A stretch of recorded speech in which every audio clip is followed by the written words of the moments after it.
अस्सलाम वालेकुम दोस्तों, कैसे हैं आप सब। उम्मीद करता हूँ आप सब खैरियत से होंगे, ठीक ठाक होंगे। तो मेरा नाम है Shaoor Aamir and welcome to my YouTube channel. I have recently move to Germany as a student. तो मैं आप सबको बताना चाहता हूँ, सिखाना चाहता हूँ साथ साथ कि यार जो गलतियाँ हमने की हैं वो गलतियाँ आप ना करें जब भी आपका प्लान हो। फॉर एग्जांपल जर्मनी आने का, ईयू आने का। तो pros and cons and dos and don'ts जो कुछ भी होगा सब कुछ मैं आपको साथ साथ बताता रहूँगा। तो आप लोग अगर इस चैनल पर नए हैं तो काइंडली सब्सक्राइब कीजिए, लाइक कीजिए, शेयर कीजिए। और without any delay let's just talk about today's video. तो जैसे कि आज का हमारा टॉपिक है things to do after coming to Germany. तो बेसिकली मैंने सोचा कि यार एक वीडियो बनाता हूँ। मैंने काफ़ी सारी वीडियोस देखी हैं यूट्यूब पे, तो जो हेल्पफुल थी भी सम हाउ सम वर्ड, और जो नहीं भी थी यार, मतलब बीइंग ऑनेस्ट विद यू, मुझसे अगर कोई ऑनेस्ट रिव्यू ले तो मतलब कुछ ऐसी चीज़ें थी जो ऑलरेडी पता थी और कुछ ऐसी चीज़ें थी जो मेंशन ही नहीं थी। तो मैंने कहा मैं एक ऐसी वीडियो बनाता हूँ जिसमें तकरीबन ये सब कुछ कवर हो जाए। तो basically we will discuss about कि अगर आप लोग आ रहे हैं रिसेंटली तो आपको किन किन चीज़ों का ख्याल रखना है, अपनी चेक लिस्ट आपकी क्या होनी चाहिए। तो अगर आपके पास पेन और पेंसिल है तो लिखना शुरू करें और नोट डाउन करना शुरू करें।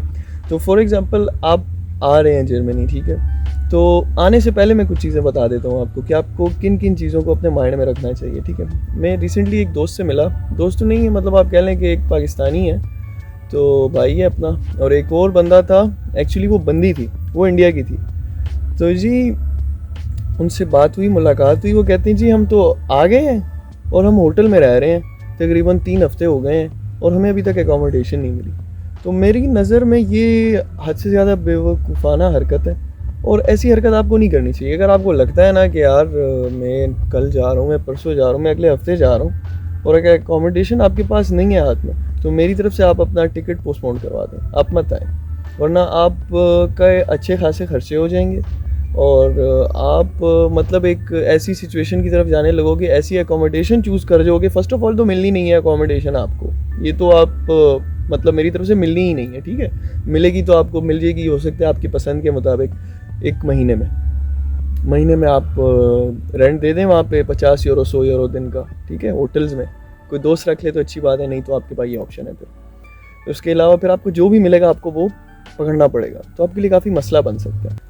और एकोमोडेशन के अलावा अगर हम लोग बात करें तो देखें, अगर आप लोग का प्लान है ना आने का 1 महीने बाद, 2 महीने बाद, 3 महीने बाद, if you are going to Berlin और if you are going to Frankfurt, ठीक है, या इसके अलावा आप म्यूनिक भी लगा लें, क्लोंग भी लगा लें, जो बिग सिटीज़ हैं हमारे पास, थोड़ी सी मेजर जाइंट सिटीज़ हैं। इसके अलावा जो और जर्मनी की जितनी भी सिटीज़ हैं ना, आप ये चीज़ कन्फर्म रखें, यहाँ पे आपको इंग्लिश बहुत कम मिलने वाली है। तो अगर आप आ रहे हैं तो अपनी चेक लिस्ट में रखें कि यार मैं आने से 2-4 महीने पहले कुछ ना कुछ बेसिक नो हाउ जर्मन का सीख लूँ। ये चीज़ आपको मैंडेटरी, ये चीज़ आपको बिल्कुल करनी है, 100% करनी है, इसमें कॉम्प्रोमाइज़ नहीं करना। तो ठीक है, तो now let's come over to those things जो आपको मतलब बेसिकली करनी चाहिए आने के बाद, ठीक है। तो हम लोग कंसिडर कर लेते हैं कि आपने अपने सारे काम जो आने थे पाकिस्तान से या इंडिया से आने से पहले वो आपने बिल्कुल ठीक तरीके से कर लिए। उसके बाद आप फाइनली जर्मनी एंटर हो गए हो, ठीक है, आप एयरपोर्ट पे हो। तो ठीक है, आपने तो जब आप एयरपोर्ट पे आ गए हो ना, तो आपने देखो फ़र्स्ट ऑफ़ ऑल कोशिश करनी है, ये आने से पहले सर्च करना है कि यार आप जिस एयरपोर्ट जा रहे हो वहाँ पर आपका बानऑफ किधर है, ट्रेन स्टेशन किधर है, ठीक है। इस चीज़ को आपने माइंड में रखना है। आपका जो ट्रेन स्टेशन है या और फिर अच्छा, ट्रेन स्टेशन के अंदर भी हमारे पास तकरीबन काफ़ी सारी कैटेगरीज होती हैं, काफ़ी सारे प्लेटफॉर्म्स होते हैं। वो तो खैर हर एक जगह पे होते हैं, लेकिन कहने का मकसद ये है कि एक हमारे पास लोकल ट्रेन स्टेशन होता है और एक हमारे पास एक सिटी से दूसरी सिटी ट्रैवल करने वाला होता है। बेसिकली ये सब कुछ इंटरकनेक्टेड ही होता है, सब कुछ आपको साथ साथ ही मिलेगा, लेकिन आपने इस चीज़ का भी ख्याल रखना है कि यार फॉर एग्जांपल आप विद इन सिटी ट्रैवल कर रहे हो या from one city to another city जा रहे हो, ठीक है, इस चीज़ का ख्याल रखना है। और इसके अलावा आपको मेजॉरिटी तकरीबन हर एयरपोर्ट पे आपको बसेस तो मिल ही जाएंगी। अगर किसी एयरपोर्ट पे ट्रेन मिले ना मिले, बसेस कंफर्म मिल जाएंगी, ठीक है। तो आपने आने से पहले DB ऐप डाउनलोड करनी है और उस ऐप के बारे में आपने जानना है, समझना है कि यार मैं कौन से वहाँ से गुजरूँगा, वहाँ पे कौन सी बस होगी, कौन सी ट्रेन होगी, मैंने कब जाना होगा।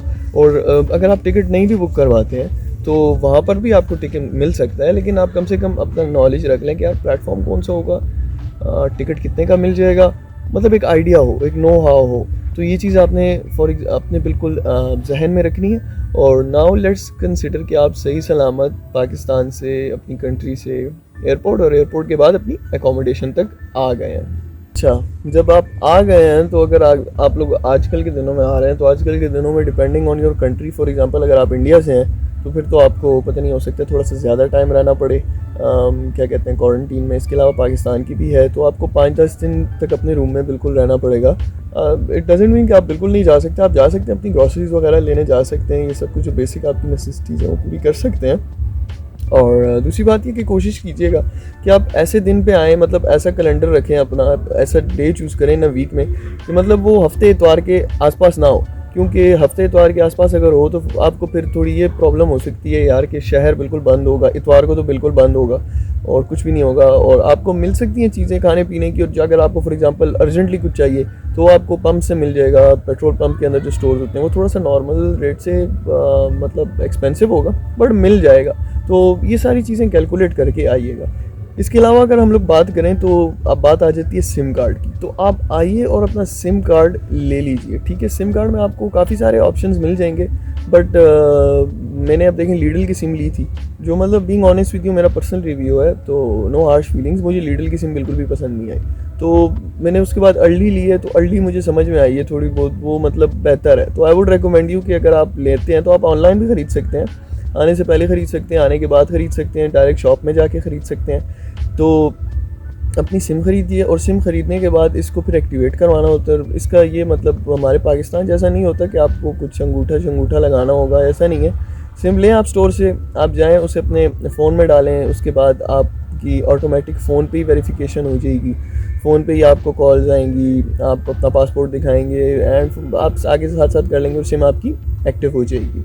अच्छा, डॉक्यूमेंटेशन की तरफ तो हम जा रहे हैं आहिस्ता आहिस्ता, लेकिन आप इस चीज़ को बिल्कुल जहन में रखें कि देखें जब आप आएंगे ना अपनी अकोमोडेशन में, तो आपने यहाँ पर ऐसा नहीं होता कि मतलब यहाँ पर मेजॉरिटी चीज़ें मतलब सब कुछ तकरीबन पोस्ट पे होता है, ठीक है। आपको लेटर्स आएंगे, आपकी डिलीवरीज आएंगी, आपके पोस्ट बॉक्स में आएंगी। मेल्स का सीन भी है यहाँ पे लेकिन थोड़ा सा कम है, ये लोग प्रेफर करते हैं कि हम लोग यार पोस्ट इस्तेमाल करें। तो आप आएँ, आपकी डॉक्यूमेंटेशन हो या ना हो, लेकिन आप अपने पोस्ट बॉक्स पे अपना नाम लेबल लगा लें। आप अपनी वाइफ के साथ आएँ, अपनी फैमिली के साथ आएँ तो उन दोनों का लगा लें जो भी है वहाँ पे, ठीक है। तो अपना ये नाम बिल्कुल लगा लें, आप भूलें मत इस चीज़ को, ताकि आप नॉट इवन योर सिटी, आप पूरे जर्मनी के साथ कनेक्टेड रहें। तो इसके अलावा अगर हम लोग बात करें अपनी डॉक्यूमेंटेशन की, तो फॉर एग्जांपल आप स्टूडेंट हैं तो मुझे उम्मीद है कि आने से पहले आपने अपने स्टूडेंट कार्ड के लिए अप्लाई किया होगा और यहाँ पर आके अपना सिर्फ एड्रेस अपडेट करना होगा। तो अगर आपने वैसा किया है तो वेरी गुड, और अगर आपने वैसा नहीं किया, जो कि मैंने नहीं किया था, तो मुझे थोड़ी सी प्रॉब्लम फेस हुई थी। तो आप आइए, अपना यूनिवर्सिटी का जो पोर्टल है उनसे कांटेक्ट कीजिए, उन्हें बताइए कि मैं आ गया हूँ, ठीक है, मुझे अपना स्टूडेंट कार्ड चाहिए। स्टूडेंट के लिए बड़ी मज़े की बात ये है जर्मनी में कि ऑब्वियसली सारी की सारी बातें ही मज़े की हैं जर्मनी में स्टूडेंट्स के लिए, लेकिन यहाँ पर आपकी ट्रांसपोर्ट फ्री है, ठीक है। सर्टेन रेडियस है डिपेंडिंग ऑन योर सिटी, तो आप उस रेडियस के अंदर ट्रैवल कर सकते हैं, ठीक है। अपना स्टूडेंट कार्ड दिखाएं और आप बस में जाते हैं, ट्रेन में जाते हैं, आप जाएं जहाँ भी आपको जाना है, आपको कोई भी दिक्कत किसी भी चीज़ की नहीं होगी। और इसके अलावा अगर हम लोग बात करें उन हजरात की जो फैमिली है, जिनके साथ वाइफ है, या जो जॉब वीज़े पे आए हैं या किसी और वीज़े पे आए हैं लेकिन वो स्टूडेंट नहीं है, तो उनका सीन ऐसा होगा यार कि आप लोगों को वीकली मिल जाते हैं, डेली मिल जाते हैं, मंथली बस पासेस मिल जाते हैं, ट्रांसपोर्ट पासेस मिल जाते हैं, विद इन सिटी के मिल जाते हैं और आउटसाइड सिटी के मिल जाते हैं, from one city to another city. तो आप इन चीज़ों के बारे में भी रिसर्च कर सकते हैं और देख सकते हैं कि जो आपको चाहिए आपको वो चीज़ें मिल सकती हैं। आपको ये इन्फॉर्मेशन डीबी से मिल जाएगी विद इन सिटी की, और इवन दो from one city to another city भी मिल जाएगी। और इसके अलावा आपके पास एक ऑप्शन है फ्लिक्स बस का, एक एप्लीकेशन है, वो आप डाउनलोड कर सकते हैं और वहाँ पर आप देख सकते हैं आपको काफ़ी चीपेस्ट रेट मिल जाएंगे, not even in Germany but from like with in Europe, आपको काफ़ी सस्ते बसेस के टिकट मिल जाएंगे। अच्छा, अब बात कर लेते हैं हम लोग अपनी डॉक्यूमेंटेशन की। डॉक्यूमेंटेशन में देखें, आपने सबसे पहले जो आपने करवाना है ना, वो आपने करवाना है एनमेल्डुंग। एनमेल्डुंग बेसिकली हमारे पास है, ये आपने बेसिकली करवाना होगा 2 वीक्स में।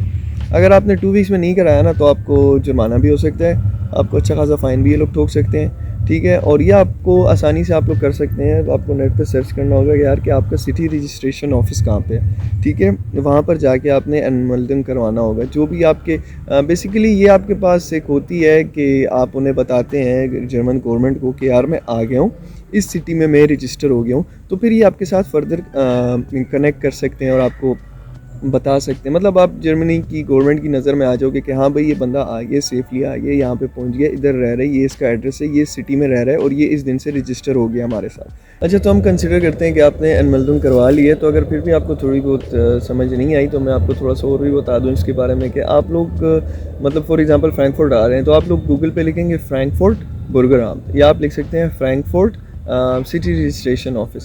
तो आजकल कोरोना की वजह से तो मतलब मुझे नहीं पता इन द फ्यूचर क्या होता है, लेकिन आजकल आपको अपॉइंटमेंट लेनी पड़ती है, एक आध 2 दिनों की, एक आध हफ्ते की आपको मिल जाती है। आपको जाना होता है, जो भी मैंडेटरी डॉक्यूमेंट्स होते हैं वहाँ पे मेंशन होते हैं, आप वो देखिए, अपना लेके जाइए, ज़्यादा कुछ भी नहीं होता।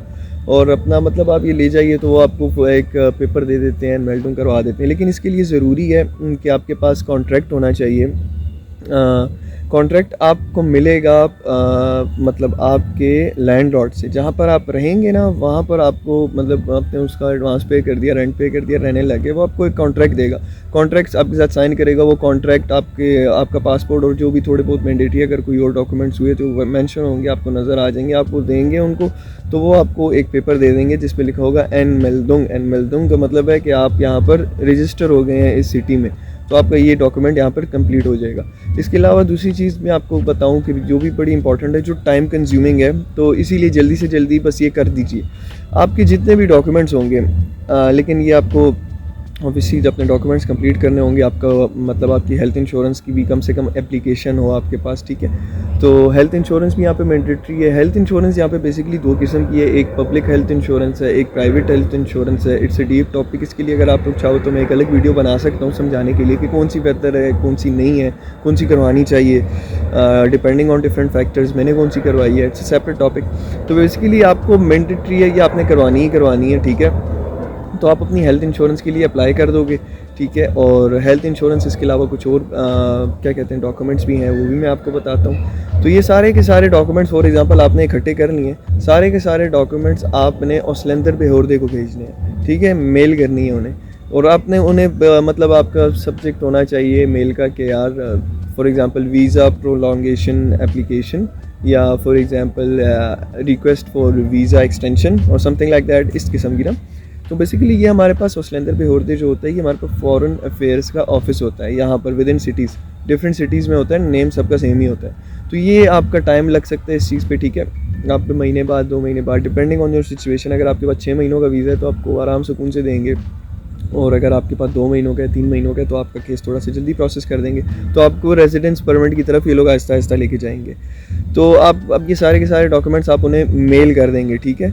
उन ओस्लेंदर बेहोर्दे अपनी सिटी का नाम लेके उनका ईमेल एड्रेस आपको मिल जाएगा, तो आप वहाँ पर अपना ये एक ईमेल डाल दीजिए कि यार मैं आ गया हूँ, ये मेरा एनमेल्डुंग है, ये मेरा कॉन्ट्रैक्ट है, ये मेरी पिक्चर है, ये मेरा पासपोर्ट है, ये मेरी एंट्री स्टैंप है, ये देखिए तकरीबन सारी चीज़ें मुझे याद है, मेरा हेल्थ इंश्योरेंस है, ये सब कुछ दे दीजिए। और वो आप लोगों के साथ आहिस्ता आहिस्ता कम्युनिकेट करके आपको 1-2 हफ्तों बाद अपॉइंटमेंट दे देंगे डिपेंडिंग ऑन योर सिचुएशन। फिर आपने उस अपॉइंटमेंट पे वहाँ पर जाना होगा, कुछ भी नहीं पूछना भी कुछ नहीं है, डिपेंडिंग ऑन योर सिचुएशन। अगर फॉर एग्जांपल आप आए हुए हैं, ठीक है, और बस आपकी फ़र्स्ट टाइम है, बस अगर फ़र्स्ट टाइम है, अगर आपके कागज़ साफ़ सुथरे हैं, आप भी ठीक ठाक बंदे हैं, तो भाई कोई टेंशन की बात नहीं है, सीधी सीधी अंगूठे लगाओ, उंगलियाँ लगाओ और बस जाते रहो, बस ये आपका ये सीन था, और कुछ है ही नहीं। बड़ी मज़े की चीज़ बताता हूँ अभी आप लोगों को, बैंक अकाउंट। भाई आप एम्प्लॉई हो या आप स्टूडेंट हो, बैंक अकाउंट तो आपने बिल्कुल खोलना है। बैंक अकाउंट में मेरे साथ बड़े मज़े के सीन हुए हैं, बैंक अकाउंट ने तकरीबन मेरे 1-2 हफ्ते वेस्ट किए हैं, तो आप लोगों को भी सीखने का बहुत कुछ मिलेगा। जर्मनी में बहुत अच्छे बैंक अकाउंट्स हैं, बहुत अच्छे ऑप्शंस हैं, लेकिन उन बैंक अकाउंट्स की जो टर्म्स एंड कंडीशंस है ना यार, वो मुझे और किसी कंट्री का तो नहीं पता, लेकिन मैं पाकिस्तानियों की बात करता हूँ। भाई आप लोगों को जब समझ आएगी ना, तो आप लोग कह लीजिए यार कि कहोगे यार ये क्या सीन है, ऐसा तो नहीं होता था, लेकिन होता है इधर ऐसे ही है, ठीक है। यहाँ पर बड़ा बेहतरीन एक बैंक है हमारे पास, ऑनलाइन बैंक है, सब कुछ उसका ऑनलाइन है, ठीक है। N26 बेहतरीन बैंक है। और इसके अलावा हमारे पास और सारे बहुत अच्छे ऑप्शन है, कॉमर्स बैंक है, डॉइचे बैंक है, स्पारकिसे बैंक है, मुख्तलिफ बैंक है, आपको मैं नाम लूँ नाम ख़त्म ना हो, ठीक है। अभी मैं इन सब बैंकों के पास गया, मतलब ऑब्वियसली यार बैंकिंग करनी है तो मैं नेट का बंदा हूँ, मेरे अपने हज़ारों काम है, तो मैं देखूँ यार टर्म्स एंड कंडीशंस क्या है, वो तुम लोग क्या ऑफ़र कर रहे हो, और मतलब ऑब्वियसली मैं तुम्हारा क्लाइंट हूँ, ठीक है, तो मुझे तो सब कुछ देखना होगा। मैंने सब कुछ देखा, सब कुछ देखने के बाद मुझे जी ये पता चला कि जी जो 3 बैंक मुझे पसंद आए हैं, N26 और इसके अलावा साथ एक दूसरा बैंक था, उसका मुझसे नाम भूल गया, बट बड़ा बेहतरीन बैंक था जी। वहाँ पर तो आप बैंक अकाउंट खोल ही नहीं सकते, मतलब आप सोचें ही मत कि आपने वहाँ पर अपना बैंक अकाउंट खोलना है। क्यों जी बैंक अकाउंट क्यों नहीं खोल सकते जी? आपका पाकिस्तानी पासपोर्ट है। पाकिस्तानी पासपोर्ट का क्या मतलब है? ये वही सीन है जो मैंने आप लोगों को बताया था कि आप लोगों ने जी यहाँ पर अपना पासपोर्ट दिखाया, ऑनलाइन वेरिफिकेशन करवा ली, सिम आपकी एक्टिव हो गई, कोई टेंशन नहीं है। यही वेरिफिकेशन होगी जब आप अपनी ऑनलाइन सबमिशन करवाएंगे अपने बैंक की, ठीक है, अपने बैंक अकाउंट की। तो जब आपके पास वो बंदा आएगा या वो बंदी आएगी वेरिफिकेशन के लिए कि जी अपना पासपोर्ट बताएं, हाथ हिलाएं, नाम बताएं, कहाँ पैदा हुए हैं वगैरह वगैरह सब कुछ पूछेंगे। उसके बाद कहेंगे ओ सॉरी जी, पाकिस्तानी पासपोर्ट तो हमारी लिस्ट ऑफ वेरिफिकेशन में ही नहीं है, ठीक है।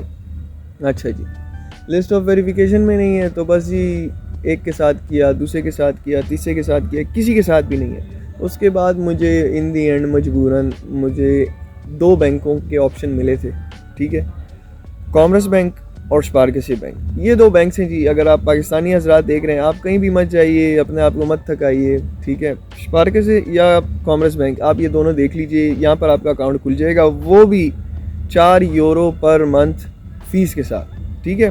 और कॉमर्स बैंक में भी आप, मुझे फ़ीस याद नहीं, मेरे ख्याल से 2 यूरो थी।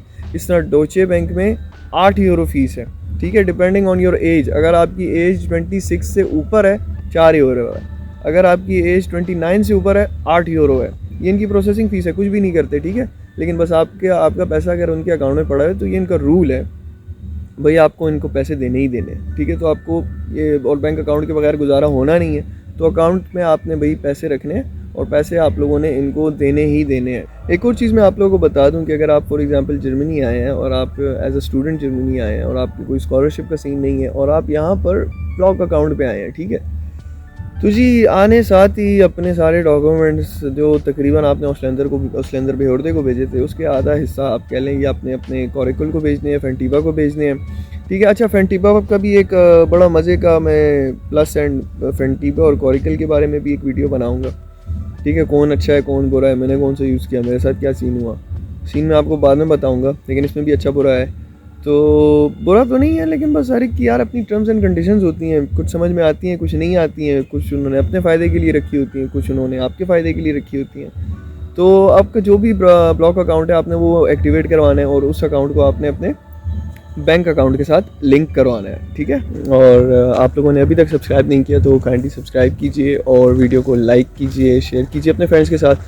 तो इंशाल्लाह will see you in the next video. तब तक के लिए अपना ख्याल रखिएगा और दुआ में याद रखिएगा। खुश रहिएगा। अल्लाह हाफ़िज़।